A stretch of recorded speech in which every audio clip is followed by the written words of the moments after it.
Okay, today's topic is topology of the membrane. Topology में हम क्या देखेंगे कि जो प्रोटीन है उनसे इंसर्ट करना है ईआर मेम्ब्रेन में या फिर प्लाज्मा मेम्ब्रेन में, नॉट इन ल्यूमेन। क्योंकि इससे पहले वाले लेक्चर में हमने देखा था कि हम क्या कर रहे थे, प्रोटीन को ल्यूमेन में इंट्रोड्यूस कर रहे थे या फिर इंसर्ट कर रहे थे। और ये जो पास करते हैं ना मेम्ब्रेन में, वो या तो सिंगल पास हो सकता है या फिर मल्टीपल पास। इसी को हम देखेंगे इस लेक्चर में।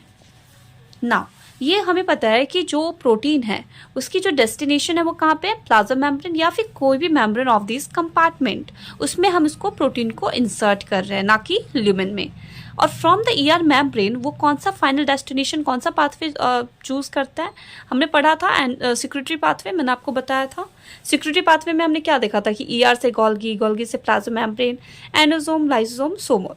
ओके, नाउ प्रोटीन जो है वो ट्रांसपोर्ट करेगा इसी पाथवे में and then as a membrane component.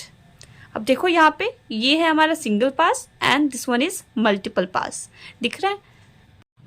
Okay, अगर हम इस स्ट्रक्चर को देखते हैं तो यहाँ पे हमें दिख रहा है कि ये मेम्ब्रेन को क्या कर रहा है, क्रॉस कर रहा है। मेम्ब्रेन को या तो सिंगल पास या फिर यहाँ से मल्टीपल पास कर रहा है। ठीक है, ये ओरिएंटेशन है मेम्ब्रेन प्रोटीन का।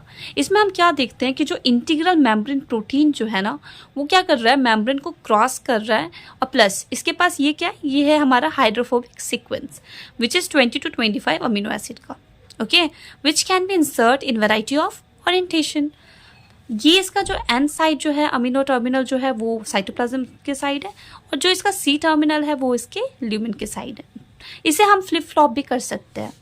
नाउ अगर हम इसको आगे देखते हैं तो इसमें हमें क्या देखने को मिलता है कि जो ईआर मेम्ब्रेन है ना, वो फ्लिप भी कर सकता है, फ्लॉप भी कर सकता है, मतलब वो अपना डायरेक्शन भी चेंज कर सकता है। ठीक है, चलो अब देखते हैं इसे। ओके, तो फर्स्ट अगर हम देखें तो इसमें मैंने क्या दिखाया है कि प्रोटीन जो है या इंटीग्रल प्रोटीन है वो क्या कर रहा है, सिंगल पास कर रहा है। ठीक है, इससे पहले का जो प्रोसेस है, जो हमने एसआरपी देखा था, सिग्नल सीक्वेंसेस, हमें पता है सिग्नल सीक्वेंस क्या था, जो भी प्रोटीन के ऊपर जो सिग्नल सीक्वेंस है जो उसे पहुंचाता है यहाँ तक, है ना, वो है। तो सिग्नल सीक्वेंस में हम क्या देखते हैं कि अगर यहाँ पे सिग्नल सीक्वेंस जो है वो ट्रांसलोकोन के साथ इंटरेक्ट करता है तो ट्रांसलोकोन क्या कर देगा, ओपन हो जाएगा। यहाँ पे ओपन होके प्रोटीन जो है वो अंदर आ जाएगा। और प्रोटीन जब अंदर आता है तो याद करो क्या बताया था मैंने, पेप्टाइडेस यहाँ पे प्रेजेंट होता है ना, वो क्या करता है, वो डिग्रेड करता है जो भी सिग्नल सीक्वेंस उस पर लगा हुआ है। क्यों इसे डिग्रेड करेगा, क्योंकि जो उसका काम है वो कंप्लीट हो गया है।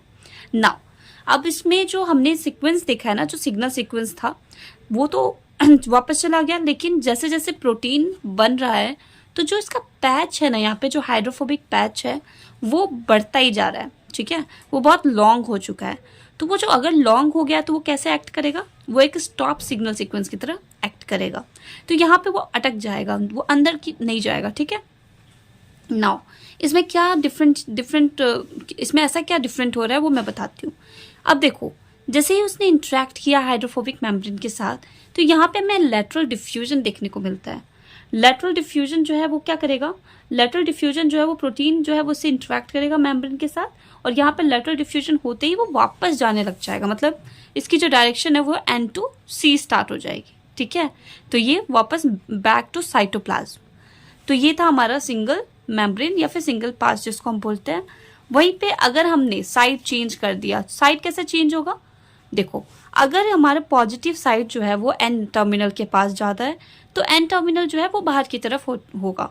क्यों, क्योंकि जितना पॉजिटिव साइड होगा ना, जितना पॉजिटिव चार्ज होगा उतना ही वो साइटोप्लाज्म की तरफ अट्रैक्ट होता है। तो इसमें क्या होगा कि एन जो है वो तो हमारा साइटोप्लाज्म साइड होगा और जो सी है वो lumen side, just opposite.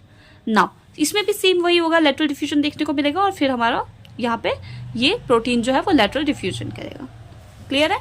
Now multiple पास मेम्ब्रेन, मल्टीपल पास में ये एक बार नहीं होता, ये बहुत बार हमें देखने को मिलता है। क्यों, क्योंकि इसके पास बहुत सारे स्टार्ट सीक्वेंस है और बहुत सारे स्टॉप सीक्वेंस है। तो ये स्टार्ट स्टॉप ऐसे करके आता रहता है। ठीक है, और इसमें भी हमें लेटरल डिफ्यूजन देखने को मिलता है, और ये क्रॉस करता है सेवरल टाइम्स। और क्यों, क्योंकि इसके पास स्टार्ट और स्टॉप सिग्नल आते रहते हैं। इसके अगर मैं एग्जाम्पल बताऊँ तो एक तो जीपीसीआर है।